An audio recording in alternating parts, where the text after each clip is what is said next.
Forced out by war and left with few options, refugees continue to make the perilous journey to Europe despite the winter weather. Why did they leave not only Syria, but the camps in neighbouring countries? And what difficulties do they face once they do? This is Inside Story.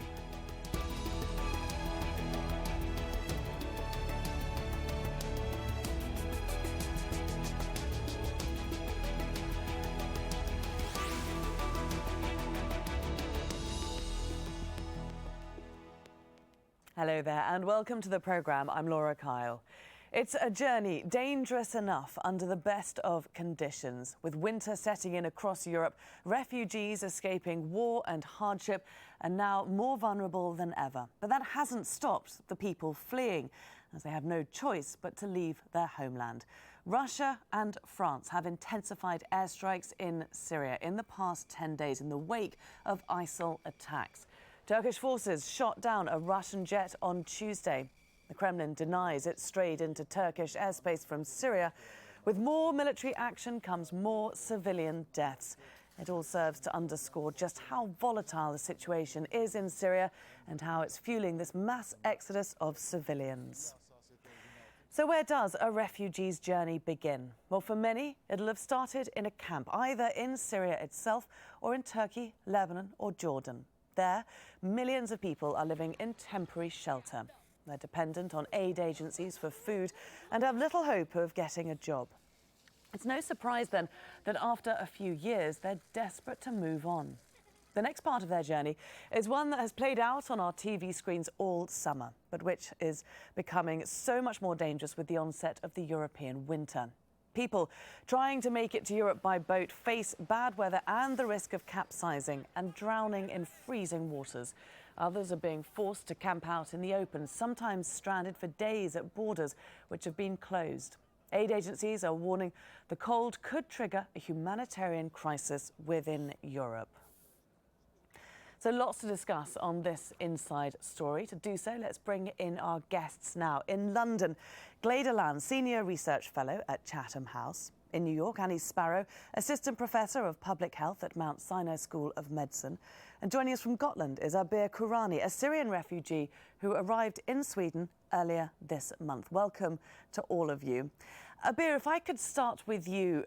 You left Syria with your father 2 years ago. What was it that pushed you to leave? Yeah, because I told you, the regime started, they took my brother, my bigger brother, they wanted him. And my brother left Syria. And after that, they make third for me and my dad, they wanted us. So I feel like I didn't feel I'm in safe place. I live in Aleppo, and also because I was studying in the university. Also my dad and my mom, they lived in Idlib. So because of that, I come back to Idlib, and we lived Idlib before 2 years ago. My brother, he didn't want us to live there. There is no safe place. They want maybe anytime they came to our home and took me or my dad or my mom, even my mom. So it's a terrifying situation where you lived in fear of being taken away. By whom? By regime.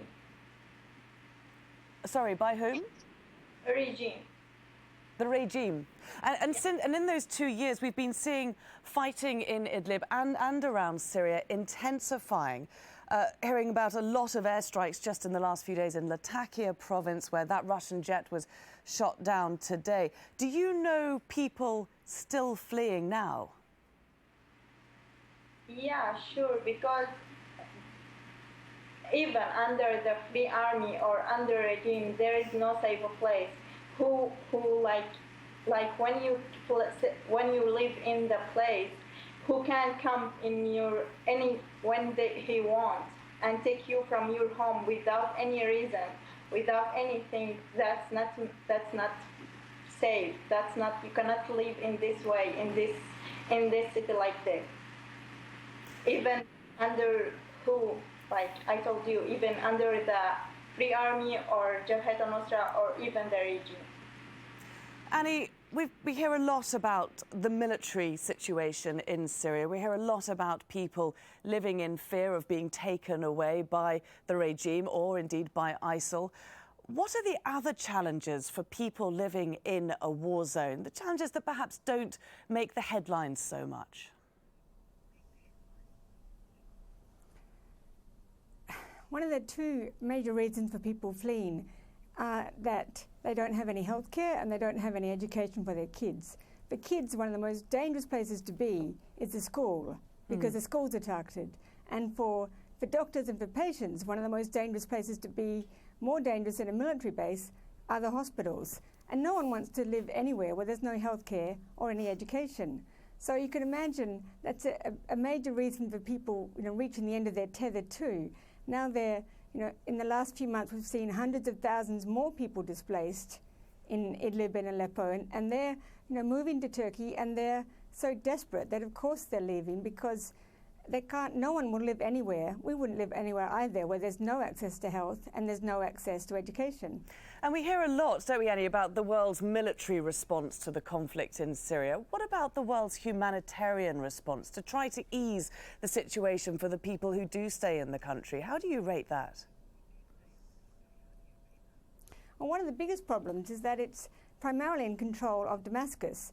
Now, of this multi-billion-dollar aid effort, because Syria is a member state, then a great deal of that aid goes directly to Damascus.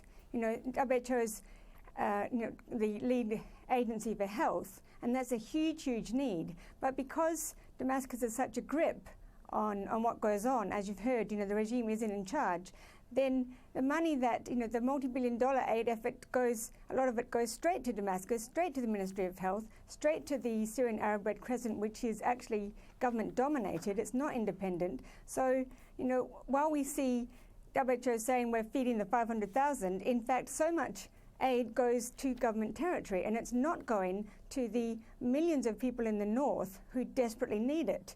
The cross-border effort from Turkey is desperately underfunded and under-supported because of this terrible discordance in how aid is delivered and how aid is controlled. So while we are seeing a humanitarian crisis, and of course it's getting worse and worse every day, then the problem is that the aid is not being delivered in a way that's independent or impartial, in a way that's contingent upon need. It's been given preferenced, politically preferenced to government territory, and that's the narrative we hear all the time, and unfortunately those who need it most are missing out. Abir, is that something that you can relate to when you speak to people, to friends and relatives back in Syria? Do you hear that they're not getting enough food, that they're not getting enough health care, that the schools aren't opening and they're not getting enough help? Yeah, that's what's in Aleppo. When I lived in Aleppo, that happened with me. I went to the hospital for 1 week, and my dad, my mom, no one can come to me when I was in the hospital. So nothing, even water. We cannot have water in the house, nothing, even food, even bread. So because of that, I left Aleppo. I stopped my study and went to Idlib. Even the Idlib, the same the situation, but it's better than Aleppo. Because of that, and another reason, because of the regime, I left Syria. Gleda, it's easy, isn't it, to see the number of push factors from Syria, people leaving because of the fighting, because they simply cannot live from day to day. Their first stop is often a refugee camp in a neighbouring country such as Turkey, such as Lebanon, such as Jordan. What is the situation like there for them? Yes, it's very bad and it's getting worse. Turkey now hosts one of the largest refugee populations in the world. There's about 2 million coming in from Syria, and I hear they're closing the border posts, border crossings. In Lebanon, you have a large population in informal settlements, unable to always access the services they need, and resentment growing amongst the national population. In Jordan, things are a little better, but you still have a huge range of pressures on public services, the water, the energy, the transportation, simply trying to cope with what is effectively, well, I think it's over 500,000 Syrian refugees, but you also have Iraqi refugees, you have still Palestinian refugees being hosted by that country. And with the winter approaching, of course, the conditions are only going to get worse and the pressure on the country is going to increase. I mean, why are we not seeing any of the aid, or so little of the aid that was pledged by the international community, actually being delivered? I think winter really is going to accentuate this problem. And in Syria alone, I think there are over 3 million people who just don't have access to proper shelter, clothing, fuel this winter. So there's a huge problem within Syria. And then outside, you have a lot of families living in very vulnerable conditions. Last year, there was a very cold winter. We may be looking at another one where temperatures across that region, that Near Middle East region, reach below -10 °C or even lower. Snowstorms. You had snowstorms across Lebanon, Syria last year, and reports of at least 27 children dying. That must have just been the tip of the iceberg. They were just the news reports. Hypothermia, just caught out in freezing conditions, is horrific for children and the elderly. We've just published a report looking at the problem of delivery of energy and energy services to refugees and displaced people globally, and we were shocked by the enormity of this problem. The fact that energy simply is not a core consideration of the humanitarian response, and as the problem drags on over months and years, the very, the temporary, the emergency facilities and tents that they're given are simply not adequate to deal with these climatic changes. So how do people keep warm? They're relying on, a lot of them are relying on donations, winterization kits of blankets, and in Jordan, Lebanon, some of them have access to vouchers to spend on fuel, but not all.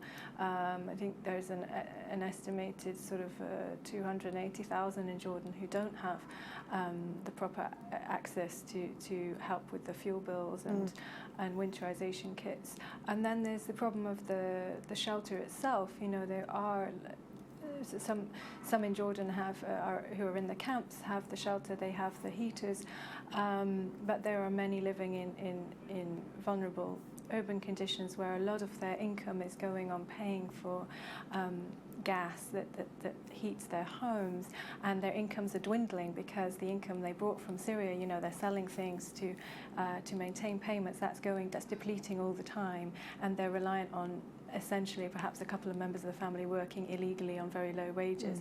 Similarly in Lebanon, and one of the sort of what we call negative coping mechanisms in the end, if you're so cold, and you see this happening on the borders of Croatia and in Greece, is people simply burning waste, burning what they can find, and even resorting to chopping down, gathering branches, chopping down trees where they're desperate. But that burning of waste. In fact, you've even seen it in Calais. Use of plastics is extremely noxious and causes severe problems, respiratory problems, especially amongst young children.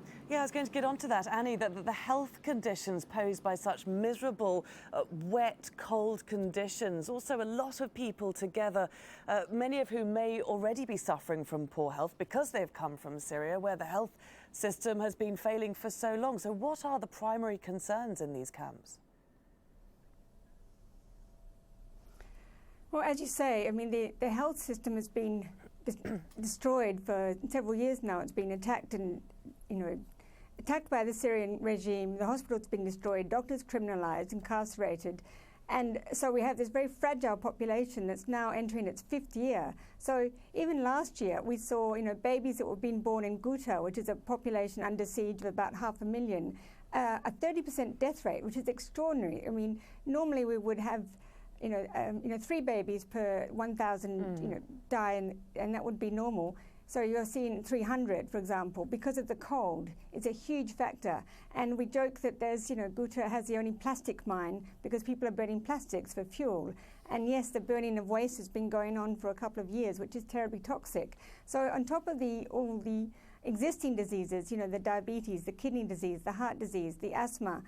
Then you get all the infectious diseases, the bronchiolitis, the measles, the whooping cough. We've seen polio. Now we're seeing cholera, which is a very dangerous disease in this population where we have so little humanitarian access. And so we have all these infectious diseases. Even last winter we saw pneumonic plague in the prisons, which is, it gives you an indication of how bad it is. TB is on the rise. All these infectious diseases on top of this, very, sort of fragile and vulnerable population. We've seen their life expectancy drop from about 75 years to 58 years. I mean, 20 years in 4 years is just extraordinary. So, of all the war populations I've ever worked in, this is the worst because they are so fragile now after so many years. And they've been put into, camps or incarceration centres where they're going to be even more fragile because they live in very crowded situations, which are perfect breeding grounds for spread of infectious disease and for further compromising and compounding this fragile state of health. Abir, you of course had your own accommodation in Turkey, but you worked with refugees in camps there. What did you see? I see many kinds, like the people, the children under the rain, in the winter, without boots, without jackets, without anything. The situation there is so bad for people, for children, even the people, their tents. Some of them, it's like the water is inside their tents. We cannot do anything for them because we help for medical, for we are working I was working with the WASH team, and I cannot help them, but I saw so many people their situation is so bad. Okay. With the situation in Turkey and Syria, it may be bad, but many had presumed that the influx of people would begin to slow down with the arrival of winter in Europe. However, there doesn't seem to be any evidence that that is happening. The latest numbers from the UN's refugee agency show just how many more people made the perilous journey to Europe this year compared to last. You can see that last year there was a drop between September and October, but this year there was a massive increase in the number of arrivals. In fact, around 220,000 refugees and migrants came to Europe this October alone. That's more than the number of arrivals throughout all of last year. The number may go down in November, but the UN has estimated that 5,000 people will still keep coming every day this winter. Annie, with the weather closing in and we're seeing an increasingly hostile reception in Europe to the arrival of refugees, why are so many people still pushing on towards Europe? It's a hallmark of how desperation they are. As I said, no one will stay where they're in constant danger, where they're living in fear, where there's no access to health and no access to education. And with the escalation of the Russian military and now the French also, then it's just desperate for people, and they have been forced to leave. Even for myself, the brother of one of my colleagues, he's a doctor, he was drowning in the middle of the Mediterranean on the way to Lesbos 2 weeks ago, gets rescued and then leaves again 2 days later because they're absolutely desperate.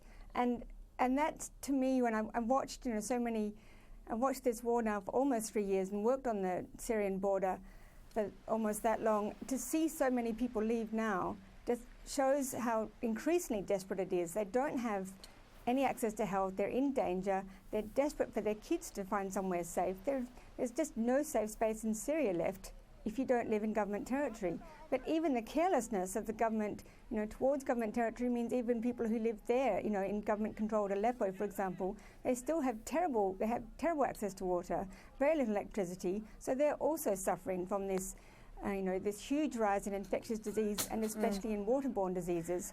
As I said, we've seen, no one wants to stay anywhere where they're under threat and they're watching their kids die of simple diseases like measles, like bronchiolitis, and now like cholera and like dysentery, typhoid. All of these diseases are there. So people are being forced to leave. And of course, the other reason is that now we've seen the rise of the smuggling industry, which has risen to meet the demands. And that means a lot of the people we see, as I've said, are also from regime territory, because they also can't bear to live in this kind of insecurity where the government is constantly drafting, anyone who's been, of an age to serve, young men can't go out in the street anymore in case they're drafted into government service. So, people are leaving from all over Syria now because they are desperate. They're very tired of this war, and we desperately need it to make it safer for people to stay, because let's face it, no one wants to be a refugee. Okay, so the flow of refugees is not going to slow down anytime soon. Gleda, why then are we seeing such a slow response? I mean, at an EU and Balkan summit just last month, there was an agreement to shelter 100,000 people with winter approaching, but we're looking at around 700,000 people who've arrived. Yes, we need a much greater level of commitment amongst the countries to really sharing this problem out. It's not, that putting up fences is not the answer, and that's what's happening right now with people stuck at borders, sometimes for days. And I think the immediate urgency that should bring people together is the weather is getting colder. People are left in very flimsy accommodation, or even sleeping out, outside, completely exposed to the elements. We need to get those people into adequate shelter, into proper buildings to secure, some warmth, dry conditions for them to live in at the very minimum. And that needs to happen fast, because at the moment it's a very transient situation with flows of migrants making their way towards Northern Europe. That's changing now because of people blocking up the borders, and also just because of the cold, people will tend to stay in the encampments where they are, which are extremely inadequate against the winter conditions. Abir, I know that you arrived in Sweden just within the past few weeks. You started off there in a camp. Explain the situation there for us.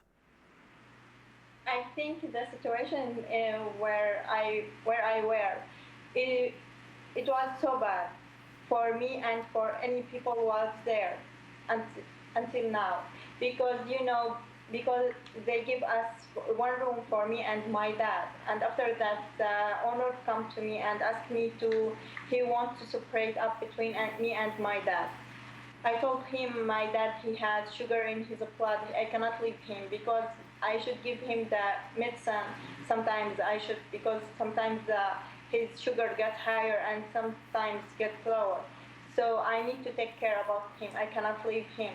And he told me I have to go to a room with the girls, and my dad, he have to go to room with the men, because he wants to bring more people to the camp. And after that, I refused. The last thing he did it to me. Because of that, my dad went to the hospital, and they removed the lock from my room, and they keep it to my room without anything.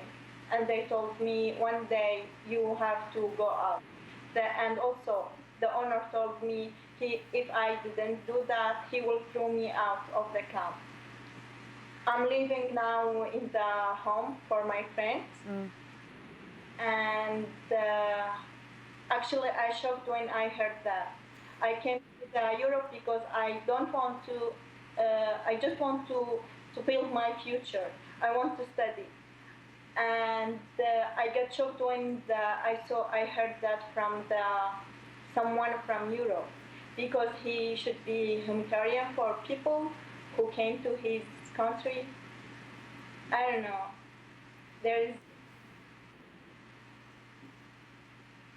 I don't know what I should say. No. Okay, Abir, I mean, you've had such a difficult journey. You are now out of the camp from Sweden. You're in your own accommodation. We can only wish you the very best there for building your life from here on in. Thank you very much for taking the time to speak to us today here on Inside Story. Abir Kourani, also Gleda Lan and Annie Sparrow. And thank you too very much for watching. Do leave us your comments on the programmes page of our website, aljazeera.com, and you can post your views on facebook.com/AJ Inside Story. From me and the whole team here, bye for now.